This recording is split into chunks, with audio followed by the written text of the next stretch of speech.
새정치민주연합의 고질적인 계파 갈등이 재보선 패배 이후 지도부 갈등으로 확전하고 있습니다. 지도부가 마땅한 해법을 내놓지 못하고 있어서 당이 해체되는 것까지 아니냐 이런 우려도 나옵니다. 정군기 홍익대 교수, 민영삼 포커스 컴퍼니 전략연구원장 두 분과 함께합니다. 안녕하십니까? 네. 어서 오십시오.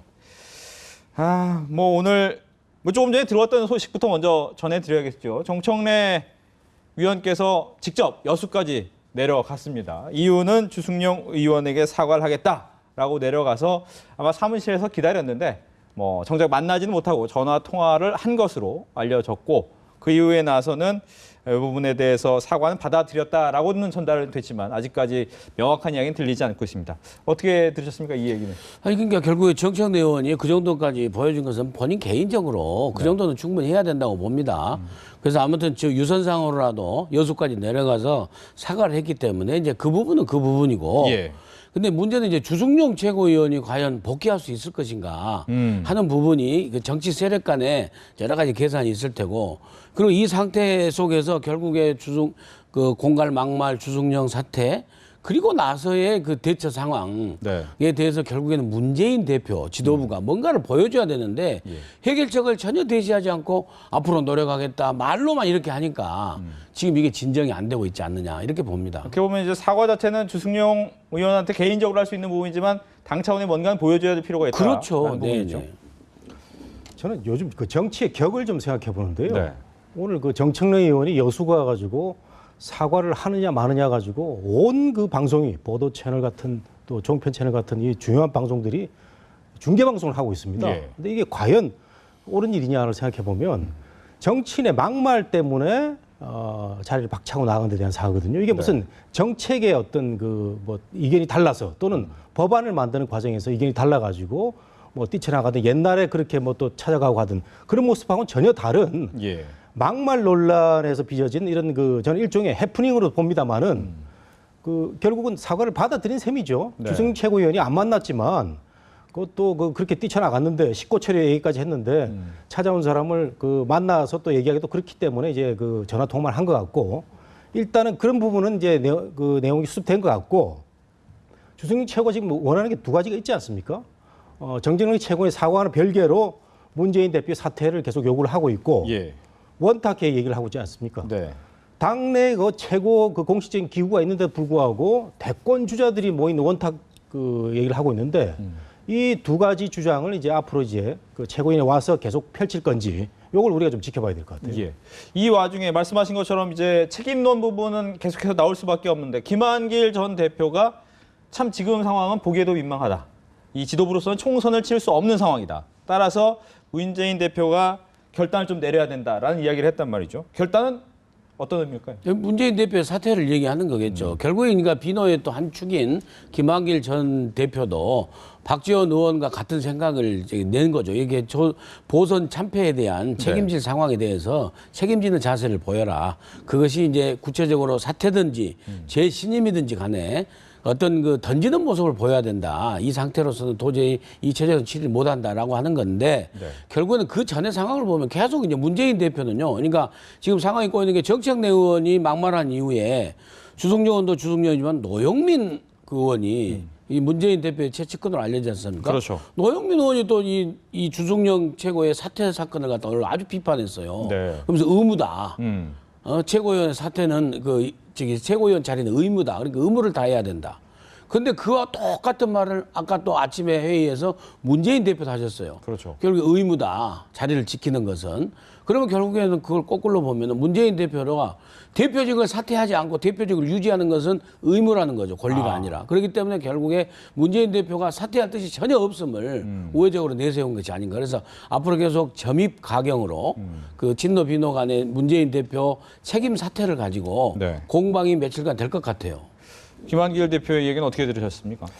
저는 타이밍이 좀 늦지 않았나 생각이 들거든요. 오늘 공교롭게도 두 사람이 사과를 하는 장면에 고줌해서 이렇게 또 책임론을 묻는 모습이었는데, 김한길 대표도 천막까지 치고 참 어렵게 투쟁을 하다가 그렇게 썩 좋은 모습이 아닌 걸 퇴장을 했는데 그렇게 생각하면 저는 동병상련적인 모습에서 과연 오늘 이런 얘기를 하는 게 바람직했느냐 하는 생각도 있는데 어쨌든 간에 문재인 대표의 책임론을 밝혔다는 데서는 뭐 원론적으로는 잘 뭐 얘기를 했다고도 생각이 되고 그러나 과연 김한길, 박지원, 동교동계, 뭐 조경태 등등해서 많이 지금 비판하고 있는 세력들이 하나로 뭉쳐가지고 새로운 정치 세력을 형성하느냐.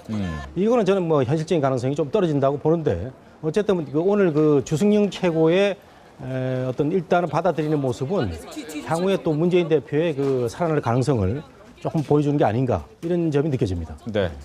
뭐 지금 들어온 속보를 보면요. 주승용 최고위원 어떻게 보면 사퇴를 했기 때문에 전 최고위원이라고 해야 되나요? 정청래 위원의 사과는 받았지만 복귀 문제는 별개다라는 이야기를 했고요. 나는 이미 사퇴를 해버린 사람이기 때문에 사퇴 입장에 대해서는 고수하겠다는 그런 의지를 밝혔습니다. 바로 안 들어가는 게 맞기도 하겠죠. 아니 근데 정치적으로요. 네. 선출직은 국회의원직이나 대통령직은 워낙 막중하기 때문에 본인의 사퇴로서도 그냥 나중에 절차가 있습니다. 국회의장이 비회기 중에 처리를 한다든지 예. 뭐 국민투표를 한다 여러 가지 방법들이 있긴 하지만은 당내에서의 선출직은 그 선언을 함으로써 바로 그걸로 사퇴가 이루어지는 거예요.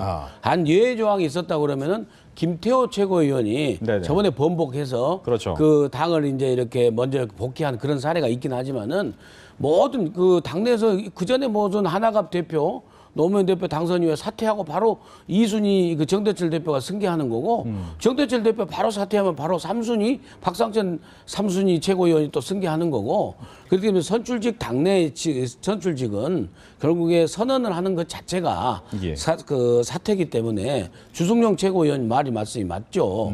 그것은 정치적으로 나머지 풀어가야 될 부분이죠. 그 반대로 해석하면요. 네. 언제라도 들어갈 수 있다는 걸로 해석을 할 수가 있습니다. 아, 그래요? 그러면 선출직 그 최고위원 의원들 같은 경우는 네. 국민들한테 사실은 그 허락을 받아가지고 됐기 때문에 최종적인 거는 국민들한테 물어봐야 되는 건데 예. 정청래 의원이 이렇게 가서 그 사과를 하러 가고 여러 이제 당에서 들어오면 좋겠다라는 얘기를 하고 하면 여론이 형성되면 네. 결국 여론에 따라서 돌아오는 모습도 저는 뭐 가능하다고 보고 그거 잘 보여준 사람이 김태호 최고위원 아닙니까? 명분 없이 갑자기 뛰쳐나갔거든요. 명분 없이 갑자기 뛰쳐나가지고 김태호 최고위원 이상하다. 네. 왜 저럴까? 그렇게 여론이 나쁘게 형성되니까 본인이 스스로 들어온 거 아니겠습니까? 물론 김무성 대표가 아주 그 진정성 있게 돌아왔으면 좋겠다. 우리 대식을 발휘한 측면도 있고. 근데 역시 그 야당하고는 좀 이제 여당하고는 다른 게 여당은 집단 지도 체제입니다. 예. 대표 최고위원 체제가 최고위원들이 한두 명씩 사라지면 이게 무너지게 돼 있는데 야당은 그렇지 않다는 거죠. 그래서 저는 주승용 최고가 당분간은 이렇게 그 들어가지 않을 모습도 보이는데 나중에 여러 가지 분위기가 형성이 되면은 뭐 뒤에 들어가는 게 저는 정치 발전을 위해서도 그렇게 나쁘진 않다 이렇게 생각이 됩니다. 네. 뭐 여기서 아까 잠깐 이야기는 해주셨지만 조경태 의원이 여기에 대해서 또 책임론 부분에 대한 이야기를 했습니다. 이 부분 잠깐 들어보고 이야기 나눠보겠습니다. 당내에서는 좀 계속 분열의 모습을 보이고 있지 않습니까? 예. 이 분열의 핵심은 일부 그 친노 패권주의 때문에 발생한 문제입니다. 예. 당내의 화합과 야권의 어떤 대통합을 위해서라도 일부 친노 패권족들은 이선으로 후퇴하는 것이 맞다라고 생각하고요. 예. 더 이상 자기의 그 계파의 이익을 위해서 저 자리에 연연하지 않았으면 좋겠다는 생각을 합니다. 예. 문재인 대표가 왜 물러나지 않고 있겠습니까? 바로 내년 공천 때문에 그렇습니다.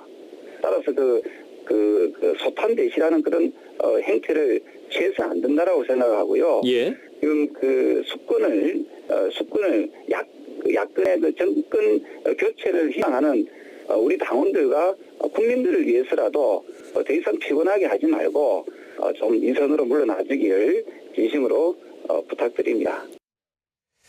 아마 가장 큰 내용은 이제 물러나라라는 부분인데 저는 특히 들렸던 부분이 물러나지 않은 이유는 바로 공천 때문이다라는 부분입니다. 이 부분 맞는 얘기입니까? 그렇죠. 결국에 공천권 때문에 누가 뭐라고 그래도 공천권 때문에 그러는 거고. 그러니까 그게 뭐냐면은 문재인 대표와 그 측근들은 결국에 공천권을 행사해서 네트워크 정당을 통해서 민심을 많이 반영시켜서 공정한 공천을 하겠다는 건데 네. 비노 비주류 민주계 측에서는 그걸 못 믿겠다는 거죠. 그러면서 지난 19대 총선을 봐라. 비례대표만 해도 21석 중에서 12명이 시민노동단체고 제약 운동권이고 예. 그다음에 그중에서 한명숙 의원부터 김현 의원까지 친노 아닌 사람이 누가 있느냐. 그럼 결국에 친노 독식 공천을 예상하는 건데 그걸 어떻게 우리가 믿느냐. 그리고 말하는 그 네트워크 정당이네 모바일 정당이네 하는 하는 것도 결국에 말이 경선하는 과정에서 이번에 과락을 해서 보듯이 결국에는 친노 후보들이 당선되기 쉬운 그런 제도다라고 하는 기본적인 불신을 깔고 있죠. 거기에 대해서 이 문재인 대표 체제가 그 불신을 해소시킬 수 있는 방안을 내놔야 된다는 거죠. 결국에는 그걸 안 내놓으려고 하는 것이 결국에는 독식하려는 욕심이 있지 않느냐라고 계속 갈수록 이제 에스컬레이터 되는 거예요. 서로의 불신이. 예, 그렇기 때문에 이제 권력 갈등으로 나오고 결국에는 권력 갈등의 근본 본질은 내년 20대 총선에서의 공천권 행사다. 저는 그렇게 봅니다. 근데 문제는 이런 상황이라면 공천권을 행사해도 당선될 가능성이 그렇게 커 보이지는 않기 때문에 과연 그렇게 할 것이냐라는 생각도 들긴 하거든요. 그렇죠. 이제 공천권은 저는 여당이 하는 대로 야당이 좀 했으면 좋겠다. 지금 공천권 국민한테 돌려주자는 그런 과정이 진행되고 있잖아요. 오픈 프라이머리.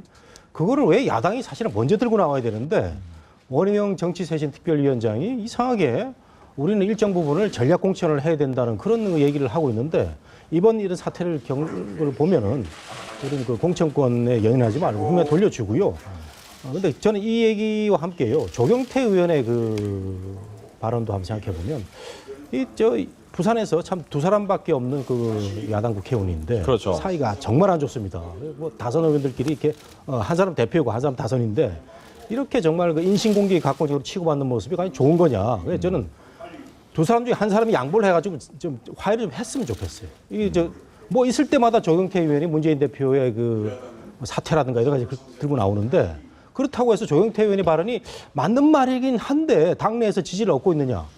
지난 최고위원 선거 때 그 득표율을 보면은 그 본인이 맞는 말을 한다고 생각이 되는데도 야당 내의 어떤 그 정서를 대변하지 못하는 그런 점을 고려하면은 지금 이 시점에 조경태 최고위원의 전 최고위원의 공격은 또 어떤가 이런 생각을 다시 한번 하게 되네요. 근데 아까 앵커께서 말씀하신 대로 이런 공천으로 가면 또 다 떨어지지 않느냐 하는 그 부분에서 말씀드리면은요. 바로 그 아주 그 중요한 부분을 지적을 하셨는데 결국에는 제가 보기에는 정청래 의원이 문재인 의원이 저렇게 버티고 정청래 의원이 다시 박주선 의원까지 지금 공격을 했지 않습니까? 그렇죠. 그리고 노영민 의원도 지금 나서가지고 주승용 최고의 사퇴 부분을 아침에 공격을 했고 그 부분은 결국에 뭐냐면 친노 측근 세력들은 결국에 문재인 대표 주변 세력들은 나갈 테면 나가라. 문재인 대표 흔들지 말고 나가봤자 못 나갈 것이다. 근데 설사 나가더라도 당신들은 호남 지역당이다. 그렇기 때문에 우리는 비호남 수도권을 포함한 비호남 전 지역에서 한번 해보겠다. 전국 정당에 기치를 내걸고 네트워크 정당으로 기치를 내걸고 이런 그 기저의 마음도 깔려 있는 것 같아요. 그렇지만 저는 그 부분이 굉장히 잘못된 오산이다. 첫째는 통합해서 가야 되지만은 설사 분열해서 그렇게 선거를 치르더라도 오히려 호남 지역에서의 어떤 성과가 있으면 있고 또 수도권에서 하는 30에서 35%에 준하는 수도권 호남 민심 그 출향민들의 그 민심이 있기 때문에 사실은 호남과 수도권 내에서 나머지 지역에서 과연 친노나 그 친노 그룹의 386 강경파들이 당선될 곳이 몇이나 될 것인가 하는 부분도 사실은 지금 좀 생각해 봐야 된다. 정청래 의원 측이나 문 대표 측에서 저는 그 점을 좀 지적하고 싶습니다. 예. 그러니까 문제는 어떻게든 이 사안을 빨리 수습해야 될 책임은 문재인 대표한테 있습니다. 그렇죠. 그런데 이제 방법을 좀 어떻게 해야 될까 고민을 해야 되는데 어떻게 하는 게 가장 이 사태를 수습할 수 있겠습니까? 그런데 지금 문제의 그 현안은 그 야권의 이게 패권 싸움인데 일방적으로 우리 미디어에서는 문재인 대표만 지금 잘못하고 있다 이런 식으로 많이들 몰아가고 있는 그런 것 같아요. 왜냐하면 선거에 졌기 때문에 그런 거죠. 그러면 선거에 진 책임은 문재인한테만 있느냐? 다른 사람들 없느냐? 주승영한테는 없고 뭐 호남 출신들한테는 없느냐? 이런 걸 따져보면은 사실은 공동 책임론이 맞는데 문재인 대표를 공격하는 거 그리고 미디어가 여기 편성하는 이유가 있는데 제가 보기에는 이게 사실은 그 권력 투쟁입니다. 야당의 그 권력 투쟁인데 이걸 패권이라고 표현을 하는데 이 패권이라는 표현이 잘못된 게 아니에요. 영어로 얘기하면 그 헤게몬이라고 그래가지고요. 그 그람시라는 그 공산주의자가 얘기한 그 패권입니다. 헤게몬이라는 게 뭐냐면 합리적인 지도력을 발휘를 해가지고 다중들로부터의 지지를 받는 그 행위를 그 헤게몬이라고 하거든요. 그래서 지금 헤게몬이 싸움이 막 벌어지고 있는 겁니다. 그래서 저는 그 이 큰 그 싸움이 그 단기간에 무슨 정청래가 사과하고 받아들이고 뭐 이게 잦아들고 해서 끝날 것 같지는 않고 내년 총선까지 범친노 그룹과 호남 출신들이 한 130석 중에 155석 정도 되는데 이 그룹 간에 치열한 권력 다툼이 벌어져 가지고 최종에는 이런 공천권이라든가 여러 가지의 그 전략적인 부분에서 정리가 되지 않을까 이런 생각을 해봅니다. 제가 생각하는 문재인 대표의 그 수습 카드는 문재인 대표가 타이밍을 저는 2번 놓쳤다고 보거든요. 이제 마지막 한 번이 남아 있는데 첫 번째는 참패 직후에 네. 그 조경태 의원이 얘기한 대로 셀프 재신임 해버린 거 놓쳤죠. 그 다음에 또 광주에 내려갔잖아요. 근데 연문으로 나가가지고 결국에 노인정에 가서 한 3시간 있다 올라와 버렸잖아요. 그때도 놓쳤어. 사실 광주에서도 좀 책임 있는 자세를 보여주면 됐을 텐데. 근데 마지막 남은 것은 이 세 번째 5.18 주간이에요. 이때 정말 문재인 대표가 뭔가를 보여주면 되는데 오늘 저는 연합 그 지방에서 저한테 보내준 그 사진 기사를 보고 깜짝 놀랐어요. 연합뉴스에. 손학규 지금 대표의 그 토담집에요. 100여 명에 이르는 그러니까 문재인 대표가 광주 노인정에 갔던 숫자보다도 훨씬 더 많은 인파가 지금 몰려오고 있어요. 왜 그렇습니까? 기대치가 되니까 그렇게 가는 거죠. 그러니까 그런 민심을 호남 민심뿐만이 아니라 전국에서 온대요 지금. 야당 지지 성향의 사람들이 손학규 대표 그 토담집에 네. 그런 민심을 빨리 읽어서 즉각 사퇴보다는 5.18 이 주간에 5.18을 앞두고 문재인 대표가 최소한 재신임을 묻겠다. 그러면서 무슨 최고위원회라든지 당무위원회라든지 중앙위원회라든지 아니면 전국 현역 의원 지구당 원외위원장 뭐 연석회의라든지 네. 아무튼 그 책임 있는 그 당원들이 당직자들이 많이 모이는 회의체에다가 본인의 재심을 던지는 것이 유일한 길이다. 저는 그렇게 생각을 해요. 예. 근데 그렇게 해도 문재인 대표가요 재신임 받을 겁니다. 왜냐하면 제 지배 구조의 상 아주 다수를 차지하고 있어요. 중앙위원만 해도 전국의 시장, 군수, 구청장 다 친노가 다수입니다. 네. 그리고 무슨 저기 각 시도의 지방의 의장단, 그다음에 현역 국회의원, 비례대표 다 친노 아닙니까? 그러니까 왜 그런 카드를 안 던지고 있는지 저는 의아합니다. 예. 뭐 지금 저희가 화면이 준비가 되는지 모르겠지만 말씀하신 이제 손학규 전 고문에 대해서 많은 인파가 참 지금 보이네요. 네, 바로 그 토담 앞에 정말 많은 사람들이 와서 기다리고 이야기하는 모습인데 손학규 전 고문 같은 경우는 보통 이제 전화하고 가도 전화 잘 안 받고 가도 자리에 없는 경우가 많기 때문에 아마 못 만나고 저렇게 기다리고 있는 사람이 상당히 많겠죠. 그렇죠. 이 제가 얘기 좀 정도 할게요. 네. 말씀하세요. 저런 모습이 과연 우리나라 정치 발전에서 좋은 모습입니까? 저는 손학규 의원을 매우 존경하는 사람인데요. 저런 모습은 일부 지지자들의 그 상징적인 행위고 네. 그리고 호남 민심이라는 게 과연 호남 신당을 요구를 하는 건지 문재인을 사퇴시켜 가지고 뭐 새롭게 당을 뭐 만드는 건지 우리가 호남 민심은 더 연구를 해볼 필요가 있는데 최근에 여론조사를 한번 보면은 그 이번 그 광주 가고 그 선거에 진 이후에 발언들이라든가 문재인 대표가 실수를 많이 했죠. 많이 했는데 24%에서 22% 고작 2% 떨어졌습니다. 이런 걸 생각하면은 여론이 과연 어떻게 그 지금 이 상황을 읽고 있는가를 볼 필요가 있어요. 그래서 저는 그 어떤 그 상징적인 행위들로 가지고 모든 호남 민심 또 국민 여론을 읽으면 매우 그 모순에 빠질 수 있고 저런 모습은 또 우리 손학규 의원이 참 그 정말 출중한 분인데 기회를 못 받아가지고 대권을 이제 잡지 못했는데 정계 은퇴하신 분을 욕보이는 행위죠. 저는 저런 모습은 저는 바람직하다고 생각합니다. 네. 뭐 더 얘기하실 아니 거예요. 근데 그 이종걸 원내대표만 해도 네. 손학규 대표 이게 원내대표 경선 전에 손학규 대표를 찾아갔는데 손학규 대표가 기어이 안 만나고 하다가 결국에 잠깐 차 한 잔만 하고 이제 올라온 걸로 그렇게 제가 전에 들었습니다. 그러니까 결국에는 띄엄띄엄 두 부부만 이렇게 있던 집에 저렇게 수십 명의 사람들이 계속 끊임없이 지금 찾아오고 있다는 거예요. 결국에 그것은 문재인 대표 체제 새정치민주연합의 실망 지수가 저는 나타났다고 보거든요. 이것을 갖다 문재인 대표가 수습 안 하면 누가 수습하겠습니까? 네. 저는 그렇게 그 점을 또 지적하고 싶네요. 네. 뭐 각각의 사람마다 어떻게 사안을 보느냐는 정말 다를 수도 있습니다. 말씀하신 것처럼 저렇게 하는 것이 과연 우리 정치의 발전에 도움이 되겠느냐라고 보실 수도 있고 어떻게 보면 호남의 정서가 정말 보여주는 그러한 상징적인 모습이다라고 볼 수 있는 부분도 충분히 있을 것 같습니다. 문제는 이제 이런 부분을 수습을 하게 된다면 과연 어떻게 보면 문재인 대표의 책임론뿐만 아니라 이종걸 대표 같은 경우에도 비노의 지지를 얻고 당선이 됐습니다. 그렇기 때문에 뭐 비노의 모든 의견을 수용할 수는 없겠지만 좀 합의하는 모습을 보여야 될지 어떤 행동을 좀 보여야 될까 이종걸 대표 같은 아니 경우. 이종걸 대표의 당선에 대해서 많은 언론들이 네. 그 잘못 보도를 하고 있는데요. 비노의 지지를 받았다, 전폭적인 지지를 받았다. 물론 비노의 지지를 많이 받은 건 사실이지만 친노의 지지도 많이 받았어요. 왜 그렇습니까? 안희정 캠프에서 그 지원했지 않습니까? 보도에 따르면 지원했기 때문에 이종걸 의원이라는 분이 그 정체성이 그 범친노로서 두루두루 그 국회의원을 한 5 의원입니다. 그래서 색깔이 뭐 그렇게 분명하지 않은 저는 범친 노인으로 보는데 굉장히 이번에 비노에서 뭐 전폭주 밀었다, 안철수계에서 밀었다 이런 얘기도 하는데 국회의원 중에 안철수계가 누가 있습니까? 한 사람 있나요? 예. 그렇기 때문에 우리 그 언론이 말이죠. 너무 프레임에 갇혀가지고 그 피상적인 그 분석을 많이 하는데 그건 잘못됐고 저는 이종걸 원내대표가 그동안에 사선을 하면서 이렇다 할 존재감이 없었거든요. 뭐 말실수도 있었고 뭐 이런데 이번에야말로 문재인 대표를 뭐 본인이 사퇴시켜 생각하면은 지금이라도 발언을 내가지고 정확히 하든가 아니면은 문재인 대표 체제를 잘 꾸려가지고 이 야당이 이 위기를 벗어나야 되는데 네. 그 최근에 저런 여러 가지 그 잘못된 모습에 원내대표가 목소리를 죽인다. 별 얘기 없는 것 같아요. 어제 그 여당 원내대표 만난 거 외에는 얘기 없는 것 같아서 그 분명한 목소리를 좀 낼 필요가 있다고 생각이 됩니다. 네. 윤영석 의원님.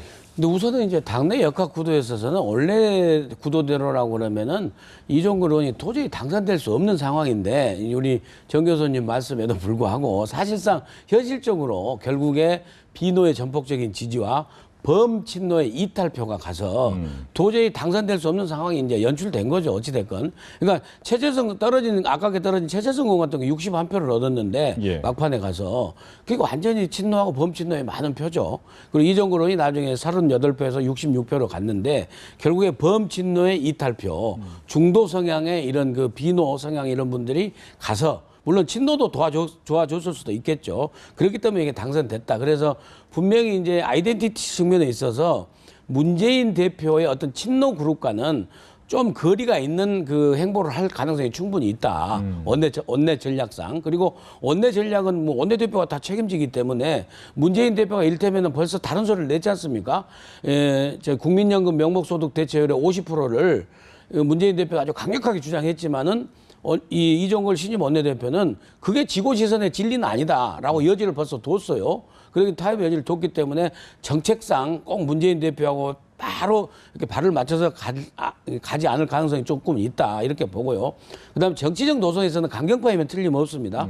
그런데 무조건 강경파의 목소리만을 낼 수는 없을 것이다 이종걸 대표가. 그래서 그나마 저는 내일이라도 우선 그 638만 명의 그 우리 보험급쟁이들이 5,460억의 연말 환급을 받을 수 있도록 네. 내일 우선 그 여기 분리 처리하는 것만으로도 이종걸 원내대표의 좀 그 합리적인 모습을 보여주지 않나. 그래서 약간 기대는 해봅니다. 저는 그 이종걸 원내대표의 어떤 개인기 경륜으로 모든 사태를 판단하고 보는데 우리 언론에서 계속 그 비노에 이번에 그 주문을 받았으니까 비노적인 시각으로 앞으로 뭐 어떻게 헤쳐나갈 것이다 하는데 그럼 최재성 의원을 한번 따져봅시다. 이거 그 진 말이죠. 아깝게 진.